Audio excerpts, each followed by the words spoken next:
ایک پاگل اٹھا ملک سے اور اس نے کہہ دیا کہ اب یہ مدارس جو ہیں یہ دہشت گردی کا اڈا ہیں، اور مودی جی کو خط لکھ دیا کہ ان مدارس اسلامیہ کو بند کر دیا جائے، یہ دہشت گردی سکھلاتے ہیں، یہ دہشت گردی کے اڈے ہیں۔ ارے اسے بیوقوف کو پتہ نہیں کہ آج پورے ہندوستان کے اوپر ان مدارس اسلامیہ کا احسان ہے۔ اگر یہ مدارس اسلامیہ نہ ہوتے، خدا کی قسم یہ ملک کبھی بھی آزاد نہیں ہو سکتا تھا۔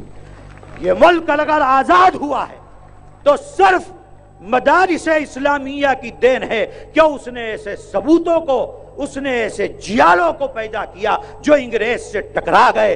یاد رکھو، اگر قرآن کا پڑھانا دہشت گردی ہے، میں اس جرم کو قبول کرنے کے لیے تیار ہوں کہ میں دہشت گرد ہوں۔ اگر رسول اللہ کی، اگر یہ آواز آپ لوگوں کی بھی آواز ہے تو معلوم ہونا چاہیے کہ ملک کے مسلمانوں کی آواز کیا ہے۔ اگر رسول اللہ کی حدیث کو بیان کرنا دہشت گردی ہے تو میں اس جرم کو قبول کرنے کے لیے تیار ہوں کہ میں دہشت گرد ہوں۔ اگر اللہ کے نبی کی حدیثوں کو زندہ کرنا دہشت گردی ہے، میں اس جرم کو قبول کرنے کے لیے تیار ہوں کہ میں دہشت گرد ہوں۔ اگر ان غیر مسلم رہنماؤں کو اپنے سینے سے لگانا دہشت گردی ہے، میں اس جرم کو قبول کرنے کے لیے تیار ہوں کہ میں دہشت گرد ہوں۔ اس لیے کہ میرا مدرسہ مجھ کو یہ سکھلاتا ہے، میرا اللہ مجھ کو یہ تعلیم دیتا ہے کہ اللہ کے بندے جو بھی ہوں، کسی بھی دھرم سے تعلق رکھنے والے ہوں، ان تمام کو اپنے سینے سے لگاؤ۔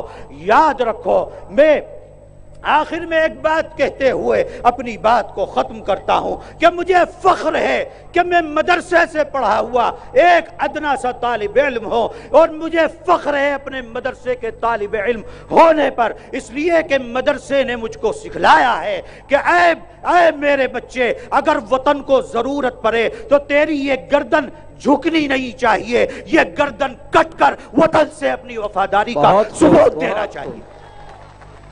یہ کس نے سکھلایا ہے؟ یہ میرے مدرسے نے سکھلایا، یہ میرے قرآن نے سکھلایا، یہ میری حدیث نے سکھلایا، یہ رسول اللہ کی تعلیم نے سکھلایا۔ اگر یہ دہشت گردی ہے، میں اس جرم کو قبول کرنے کے لیے تیار ہوں۔ ان تمام لوگوں کی موجودگی میں کہ میں دہشت گرد ہوں، اور یہ بھی تمام کے تمام تیار ہوں گے، اس لیے کہ مسلمان اور مسلمان کا مذہب اور مسلمان کا دین اور مسلمان کا دھرم، اس کو اپنے دھرم سے اوپر اٹھ کر انسانیت کی خدمت کرنا، یہ اس کا فرض منصبی اس کو بتاتا ہے۔